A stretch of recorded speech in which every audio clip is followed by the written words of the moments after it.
Hi guys, welcome back. Thank you so much for being here. It's so greatly appreciated, truly is. Before we get started, let me give you my usual disclaimer that this video is for educational purposes only. Please do not take what I say as fact. Please always do your own research and come to your own conclusions. Next. If you have not liked, subscribed, or commented yet, please consider doing so. It really helps me out and I really appreciate it. Okay, so major trigger warning on this one. Again, this story involves children, very little children. The details are disturbing. So if you think it's going to be too much for you, I would suggest clicking off and coming back for another video. Take care of yourself first. But if you're ready for it and you think you can handle it, let's start. Saturday, December 17th, 2021. Newly pregnant 35-year-old Terry Harris is home with her 13-year-old son, John Paul, 11-year-old daughter, Lacey, and Lacey's best friend, 11-year-old Connie Jen. The evening is a typical night at the Harris family home, but that would be short-lived after Terry's boyfriend, 32-year-old Damian Bendel, showed up on a cocaine-fueled rampage. Okay, so just to give you a little backstory on who we're working with here. Damian.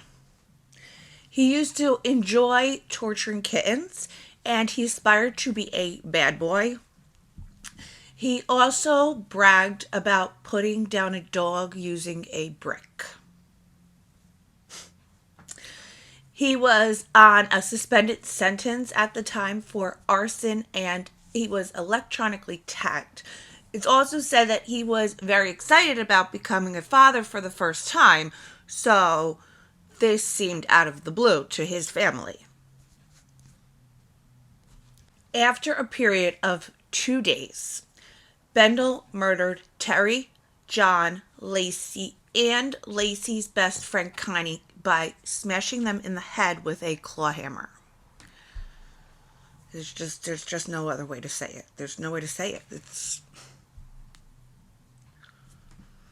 It said that there was blood everywhere and that the victims were chased around the home, and they were all found in different rooms. On top of this, he R-worded 11-year-old Lacey prior to her death. There's also no clear motive for this, but money for drugs is strongly believed to be the reason, especially because after the murders, he stole John's Xbox gaming system and took an Uber to his drug dealer's home and tried to trade the gaming system for drugs. The defense claims that Bendel has no recollections of the killings and that he may suffer from dissociated amnesia. He also believes this rage was a result of mixing his seizure medication with crack cocaine and alcohol. He would also fund his addiction to cannabis, coke, morphine, and meth by selling Tina's belongings.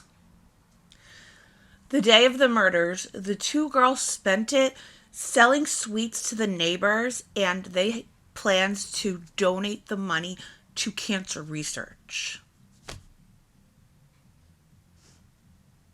Sad. 2 days after the murders, Damian had self-inflicted stab wounds. It would be his mother that would call police for a welfare check on her son. When police arrived, Damian admitted to officers what he had done and told them he knew he was going back to jail. Basically, I need the police and the ambulance and that because I've killed 4 people. Okay, just hold the line. Bear with me. Yeah, I don't know what happened.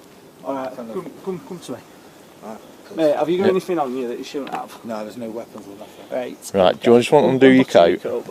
Have you armed yourself? Yeah. You have. Have you stabbed yourself, mate? I can see blood on your hands. Yeah.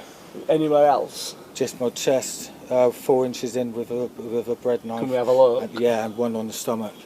I bled quite. Alright, do you want I to bled quite a lot. yeah. Can we go down No, this no, no, side? just stay there, stay there. I just don't want to be in front of everyone. Alright, just go on the corner. Just walking wounded at the minute. Alright, stand here, stand here, stand here. Stay here. Right, So, we're told, I know what's going to happen to you now, mate. Well, I know it's going to We happen just- when we go to prison, obviously, again. Why, what have you done? Have you done something to anyone else? Yeah, What have you done? I've murdered 4 people.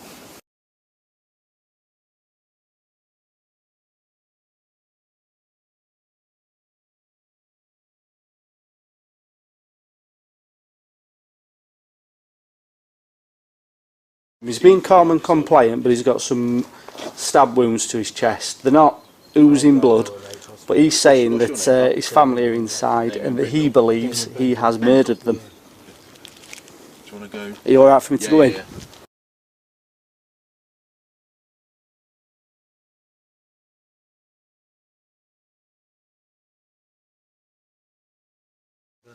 Damien, at 07:47 hours, I'm arresting you on suspicion of murder. You don't have to say anything, but it may harm your defence. Do not mention when questioned something later rely on in court. Anything you do say may be given in evidence. Your arrest is necessary to protect you from harm, to prevent your disappearance, for a prompt and effective investigation. Okay? We're going to get you up, we're going to put you in the back of the van. Stand up. This sounded so outrageous to police that they didn't even take him seriously at first. It wasn't until officers started walking around the home finding the bodies that they knew that this was for real. And Damien was arrested on the spot. At the trial, a man named Narendra Patel spoke about an encounter he had with Damien when he walked into his shop, telling the court that he pulled a knife on him. So the shop owner grabbed a golf club and he tried to hit him with the golf club, but he missed, and then Damien ran out of the store. He went on to say that Damien is a very dangerous man and that he feels lucky to be alive. Jason Bennett, the father of Lacey and John, said, "The murder of my 2 children has destroyed and taken my life away. Life now seems pointless. Going to work, everyday things, I don't see what it means anymore. Looking towards the future is difficult and painful. If it wasn't for my partner Caroline, I wouldn't be here now. I am living a continual nightmare. I have a story in my head of how they died. I live their trauma and feel their pain. It feels like a reoccurring punishment. John and Lacey were innocent. I am angry and sad, and they've been taken away from me. So many family and friends have been traumatized by the murders. I hurt for them. I feel their pain. This has rippled throughout our family and friends, including John and Lacey's school friends. I will not see them grow up. I will not be given the opportunity to be a granddad. I am angry their life, their future has been taken away from them. I am lost without them, and I need them. When I went to the hospital to see them, I promised John and Lacey I would live their life for them. We try to make life normal, but it's no longer normal. John and Lacey were beautiful, polite, kind, well-mannered children. John would not hurt a fly. Literally, if he saw an insect, he would carefully put it outside. He was very trusting and would always see the best in people. On the last day of her life, Lacey was out with her friend Connie Gent raising money for charity. Lacey was kind and caring. We are devastated Connie has died along with them. I've felt pain before. I've lost people and other family members before, all I dearly loved. But this pain, the pain of a parent losing not 1 child but 2 children, their only children, taking away from the world innocently, that's a pain that's ended my life too. It's like my heart has been shattered into a billion pieces, never to be repaired. I'm a shadow of my former self. I am nothing." Oh my God. As well as taking 4 lives, he has taken my life too. I no longer have a future. There's no hunger to succeed. Life is empty. All I feel is sadness. I have lots of love and support around me. I do. But the love I crave off my beautiful kids, I can't have that. That's a hole that can never be filled. I can't kiss them. I can't tell them I love them and get an answer back. I feel broken that I will never get to hug them, squeeze them tight. I would give anything just to speak with them and say goodnight, my beautiful. Oh my God. I lived and worked and did the things I did for them. Now I have nothing to fight for. I'm lost without them. All I have is that each day that passes is a day I'm closer to my babies. I used to be scared of dying because I feared I would miss out on loving and holding John and Lacey and seeing what they are doing in life. I wanted to be a part of it all forever. Now I don't fear death. I'm not scared at all. I just want the pain I feel to end. I know I can't change anything, and that makes me feel hopeless. I didn't see John and Lacey every day, but I would speak with them or message them every day. Just knowing I will never do that again fills me with an unbearable pain. I switch through every emotion. One moment I feel angry, then sadness, hopelessness, and despair. Sometimes I verbally lash out. I know there are questions that may never be answered. My mental health has deteriorated. I cannot comprehend how someone could take so many innocent lives.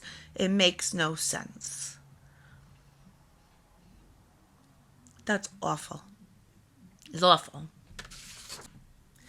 Connie's father, Charles Grant, said, "The pain is indescribable. I wake up every morning hoping this has all been a terrible nightmare, but it's not. It's the unbearable reality that my little girl has gone. Connie was an absolute superstar in every way. If someone was down, she could instantly make them feel okay. She lit up every room she went in and meant something to everyone she came across. Even in hard times, Connie had the ability to keep everyone smiling. Fly safe, my angel. They came for you and left me behind. I could never say goodbye, so I'll see you soon. I love you more than you could possibly imagine, forever and always." The parents of Terry Harris described her as an amazing mom who put herself out not just for her family and friends, but anyone who needed her help. They went on to say that she will be missed more than any words can ever express, not only by her family, but by anyone who had the privilege to be in her life. This is terrible. I cannot even believe all these lives were destroyed. For what? For what? All right, guys, if you're still here, thank you, thank you, thank you. I love you and appreciate you so, so, so very much. Please like, subscribe, and comment it if you haven't yet. And until next time, stay safe out there.